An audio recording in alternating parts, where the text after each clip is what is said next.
Good evening, YouTube. Hardball Crazy here, coming back at you.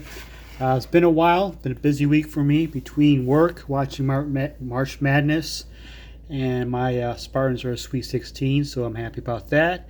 And my last Saturday is my fantasy baseball draft. We have a very deep draft. We draft 13 guys in the league this year. We draft 25 rounds, so that's a full day event in itself. So I was drafting that, preparing for that. So in the meantime, I was also buying some stuff, so I got about a week's worth of mail here.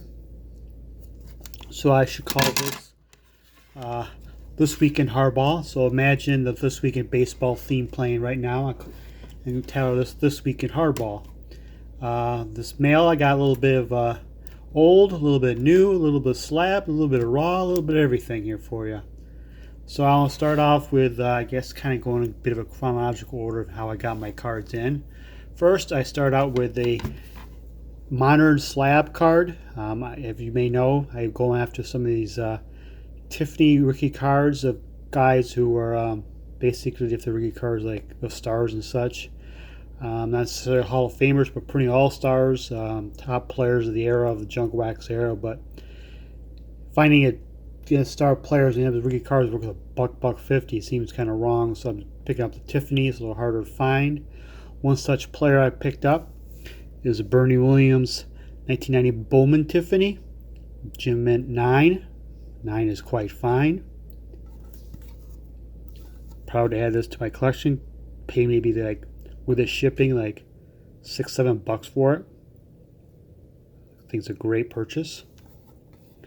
If you're looking for, if you're going after some Tiffany cards in the on eBay, I would, a little bit of heads up, I would make sure I see front and the back of it, showing the pictures of it.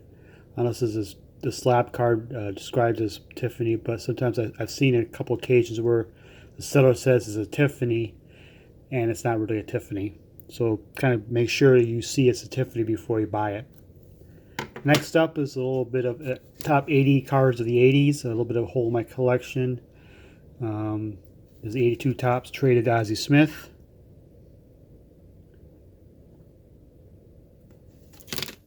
Pretty good shape. We got a little bit of print mark back there, but as a whole, it's a real good shape. Next 3 cards are for my Negro League days playing days. First up is 1954 tops Dave Hoskins, the Cleveland Indians.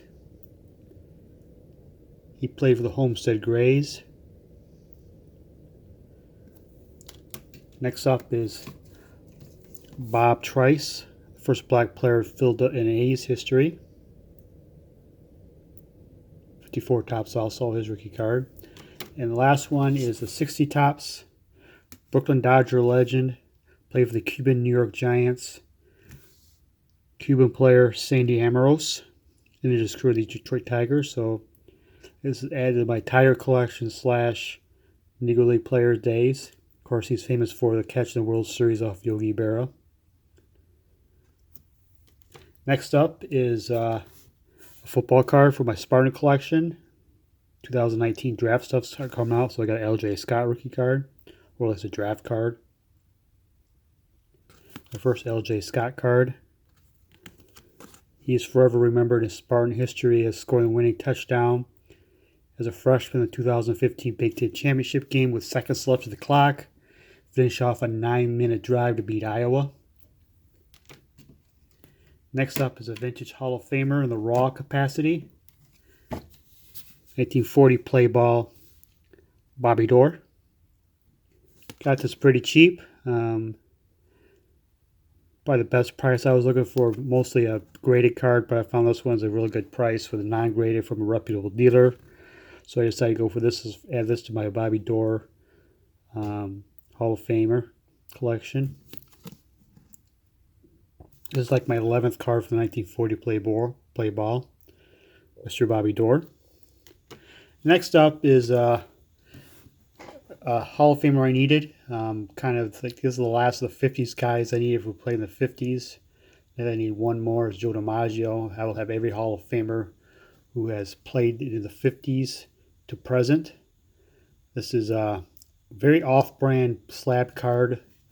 50 Bowman Luke Ape Appling, GMA 4.5, which I only trust the great amount. I got this for like a few dollars less than a blaster box, so I'm probably just gonna. I don't do GMA, but I got a real good price on it. I trust GMA at least, grading it being authentic, so I'm not worried about that. But probably just gonna open this slab up and just add it to my collection. But I got this so cheap, and I had no worries about being a fake, so I had to pick it up. Next up is a Slab Hall of Fame rookie card. This is the kind of a few rookie cards I don't have of stars from my youth.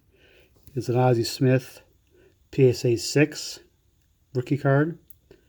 Try to find the best. This card is very difficult to find centered, and this is probably the best one I could find with centered and still a little off centered left to right, but with sharp corners. So this is a 6. This card is 79 Topps Ozzie Smith rookie card. Is really tough to find in really good condition. So this is the best one I could find. So I picked it up. Proud to have it. Rookie, Hall of Fame rookie card, PSA 6 of the Wizard. And the last one is a bit of an oddball, pre-war oddball, I would say. This is my first card of him, this Hall of Famer. This Hall of Famer only has a few cards from his playing days, so and winning a couple World Series titles, being sort of a legendary name. His base stuff like Gaudi and Tattoo Orbit, and so the regular base sets that popular sets is very expensive. So I got him an oddball one. It's from the mid-30s, a Diamond Matchbook Company of Mr. Jerome Dizzy Dean. He didn't have really a long career and play in the 30s where a lot of sets were made of, so his cards are very expensive to find. So I found this one at a pretty good price. The Matchbook Company's cards came out in the mid-30s. Realized there's a writing on the back that I got here, but that's okay. Good eye appeal. Glad to have a Dizzy Dean card in my collection. I kicked off a couple Hall of Famers this week, with Dean and Appling and Dorr. So I have a few left to do. There you have it. That's this week in Mail and Hardball Crazy. Hope you enjoyed the video, and then I'll try to get my next video a little sooner than later. And y'all have a good evening.